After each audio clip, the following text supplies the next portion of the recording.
Well, hello, and I hope you like my new glasses. Well, maybe, maybe not. I fix my hair up here a bit. I've built another model of a Lavockin LA-7 Russian fighter plane. A Quan Guan. I was told that Quan Guan. I got off of Timu, and here is the completed plane.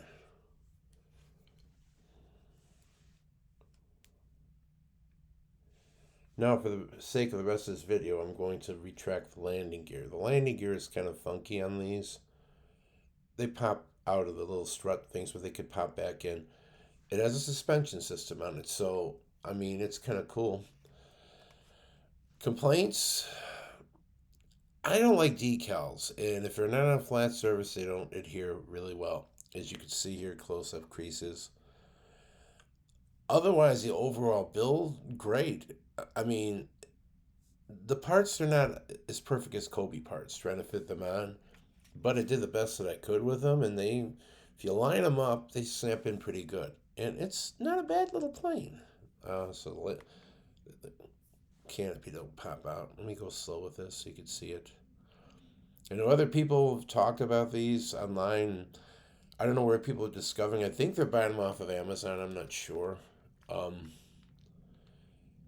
as far as myself, I like that these are available through other sources such as Temu. I'm paying like $22 a kit for them.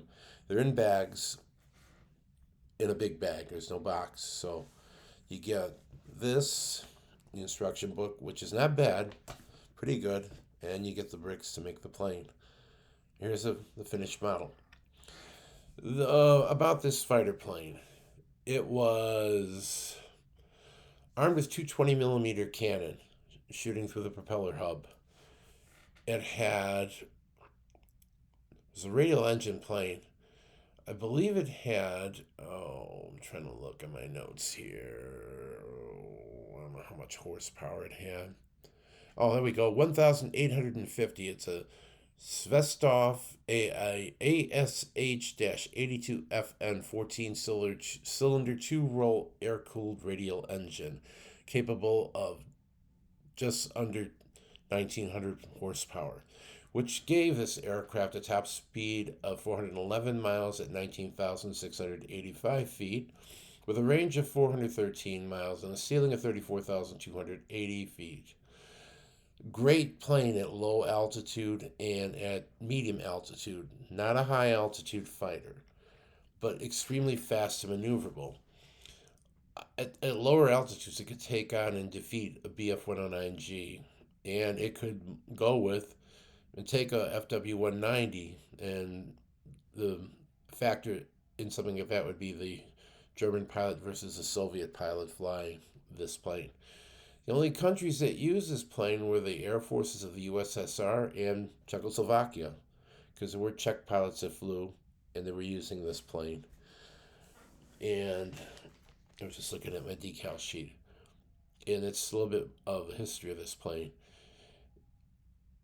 Initially, this plane, when it came out, had wooden wings because of strategic material shortages, and then 44ish, they started putting aluminum everywhere. They had a better access to durable aluminum, so these are all metal fighter planes. This and the Yakolev, the Yak 3, Yak 9, 7, 1B, were the main fighters that were being used by the Soviet Union.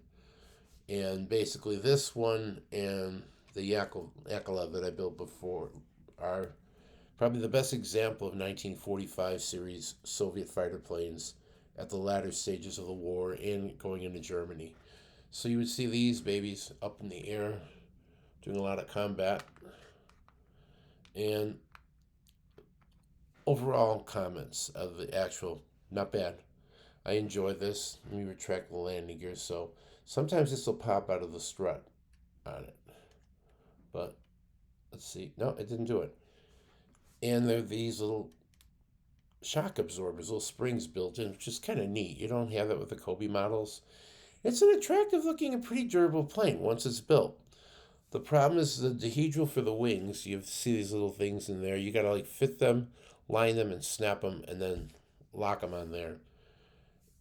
Not a bad process. And once you do it, it's pretty durable. And overall, nine on a scale of 1 to 10.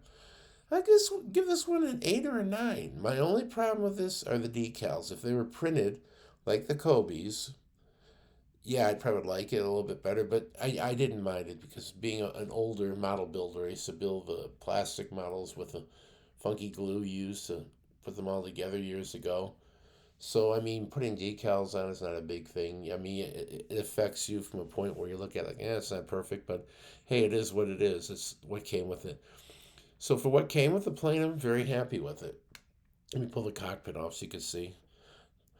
Excuse me, the minifigures aren't bad. You get four of them, I believe.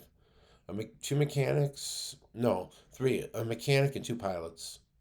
So I put the pilot in. I didn't put the goggles on like I did the last one because it kept popping off. It's like a rubber band, it's rubberized. So I just put him in with his helmet on, and there he is. And so you have it. This is my latest. I've ordered two more. I've ordered an ME 109E and a Spitfire Mark 1, 2, 3, whatever. It could be either or because there's different types of guns you could put on it. And those are on their way. Same scale, 1/32 like these and like the Kobe's, and I will have them built as quick as I can, and I will put two other videos up with them. So I hope you enjoyed these. And like I said, if you want to find these Quan Guan, whatever, I'm not good at pronouncing. You can either get them on Temu. You can find them on eBay sometimes, and they are available on Amazon. I think they cost a little bit more than the $22 I paid for this one on Temu. So it might have been cheaper though, I don't know. If somebody buys one and they find one cheaper, let me know, and then I could pass that information on to everybody in my next video. But here it is, the LA-7, Lavockin LA-7 Soviet World War II fighter plane. I hope you enjoyed this. I didn't want to be unbearably long, and I will have another plane video pretty soon, and I'm going to build the other two as they come in. One last thing. This is how the decals come. And I noticed they gave two bands. These are the bands that would go around the engine here. Perhaps if you did it twice, it would flatten it out. You wouldn't have all these parts where it looks like it's not nice and level on it. I don't know. But for now, I'm just going to leave it like that and decide what I do with it. Oh, there was a malfunction. There was a deformed piece on the stand, so I couldn't use the stand. That was the only bad part. And for me, I don't care because most of these, I have them landing gear down. So that's it for this video. I'll give you one more look at this wonderful little plane. And it was. I enjoyed building it in all of its glory. And hopefully I inspired you to go and look for something else besides Kobe or whatever to broaden your horizons. We'll have another video coming. Thank you again. And I possibly may have some videos with pens because I collect pens. I'm thinking of that. You may hate it, not watch it, but I might just do it anyway. See you again later. Hope everybody has a nice day and spring is on its way.